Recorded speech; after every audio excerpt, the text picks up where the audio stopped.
So hello, everybody. Today I have Lucas Berg, owner of Talent Acquisition Concepts. Hey, Lucas, welcome to this week's Business Spotlight.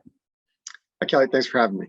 Yeah, really appreciate you taking some time with us today. So let's just get right into some questions. So Lucas, tell us a little bit about what your business does, what you do, and for how long have you been doing it?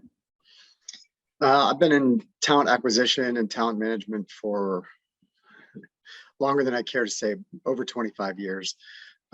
Started Talent Acquisition Concepts in 2017 with the mission of helping small businesses compete for talent and win at it, maybe before they're ready to have the large scale recruiting budgets that, big businesses are able to put into talent acquisition. Yeah, and talent acquisition is so critical right now. It's so challenging for businesses. So what is your best or ideal customer?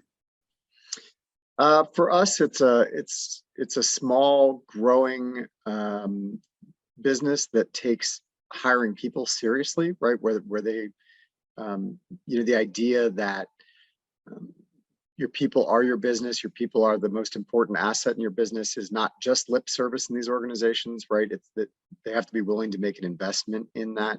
And so, for companies where, they work in the knowledge economy and their personnel really are their differentiator in the marketplace, our services make a lot of sense for them. Yeah, absolutely. What are you seeing that some of these companies do to retain the great talent that they have?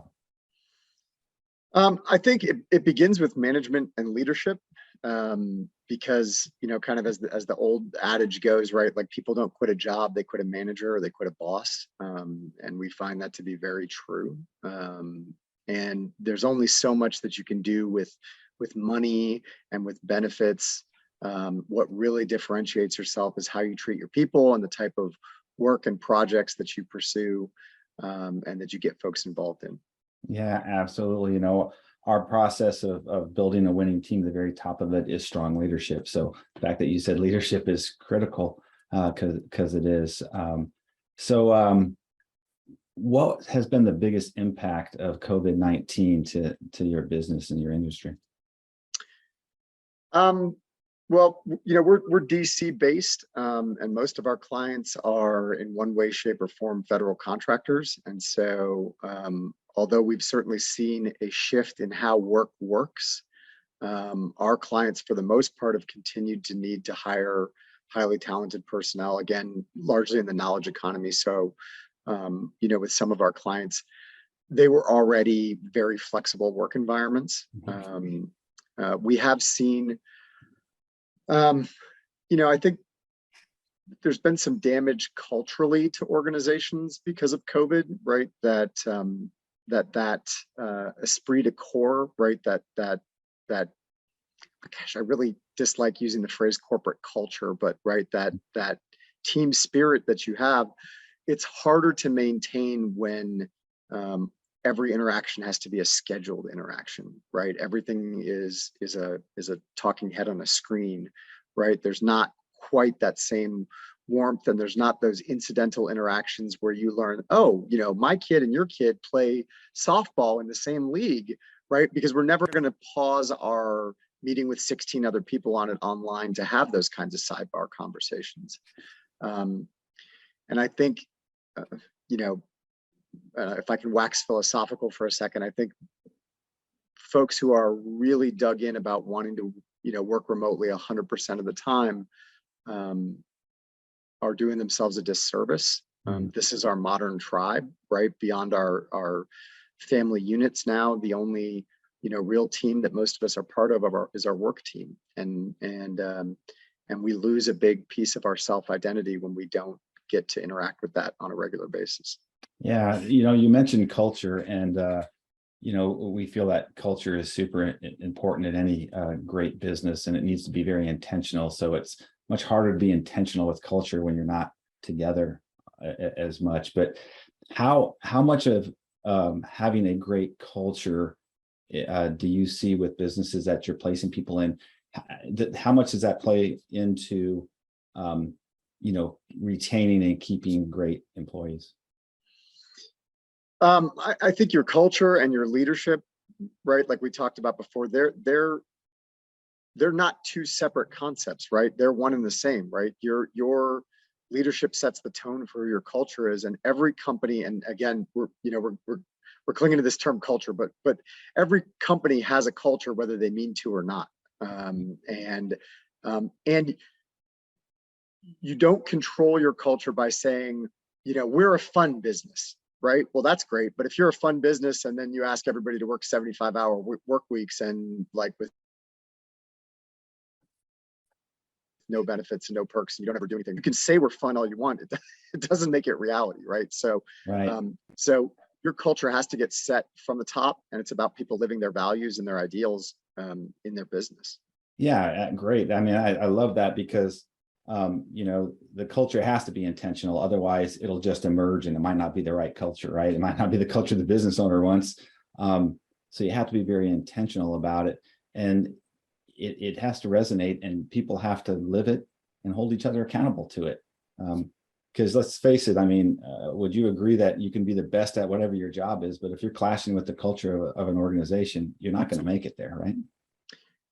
Yeah, and some organizations do that, really well. I cite, Amazon's gotten a lot of heat over having this highly, competitive corporate culture that can be kind of cutthroat, and you can love that or hate it, but it's very much by design and it's very intentional. Even though Jeff Bezos has said it's not, no, we're not a cutthroat culture, but they have this very deliberate competitive culture. The big six, or whatever they're called now, the final four, or whatever, those large consulting firms have been doing that kind of thing for years, right? The up or out mentality. And that works really well for the people that they're trying to groom to grow in their organization. And the ones that don't, self-select out.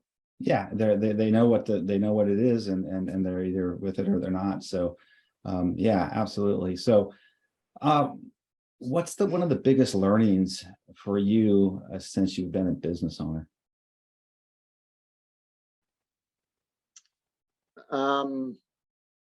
I think the trick is, at least in my experience, right, is not to get so bogged down doing your job that you don't look for what's next, right? So I see a lot of business owners, and I've fallen into this trap to some extent myself at points, that they get very focused on, hey, we've got a contract, we've got a client, we've got something going on. This is all we can handle right now. We're just going to focus on doing a really good job of this. And don't get me wrong, you got to do right by your current work. Mm-hmm. But if you're not planning for what comes next, you're going to find yourself at some point where that work comes to an end or slows down or changes. And if you're not working on what's next after next, you're going to be in trouble. Yeah, and we see that with like the independent contractors a lot. I mean, contracting is on that up and down cycle, right? They got a project, or a consultant, they got a project and they're absorbed in that process, and they don't have any time to look out for what's next. And so when that project's over, it's another several months before they're able to get something else, and that creates some problems. So what have you learned about yourself during your journey as a business owner? There's some things I do really well, and there's some things that I don't do very well. And I have worked very diligently to be as self-aware about my shortcomings as I am about the things that I do really well. And then I work very deliberately and very hard to surround myself with people who complement those shortcomings, right? Who do the things that I don't do well extraordinarily well.